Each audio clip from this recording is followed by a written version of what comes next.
আমার নাম মোহাম্মদ সোনিয়া বেগম। পরের দিনে তো আমরা বিশেষ কিছু আমি আগে থেকে জানতে পারি নাই। তো যখন দেখছি যে সবাই দৌড়াদৌড়ি করে জলসাঘরের ভিতরে যাচ্ছে, তখন আমার ছেলেকে নিয়ে আমিও যাইতেছিলাম। তো ছেলে ওইখানে থাকে না, কান্না করতেছে। পরে আবার চলে আসছি। আসার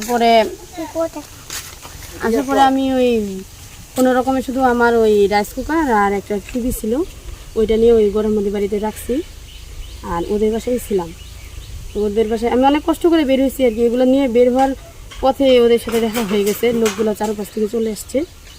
তারপর ওই বাড়িতে গেলাম, গিয়ে ওইখানে আসি। শুনতেছি চারপাশে তো ভাঙচুর হচ্ছে।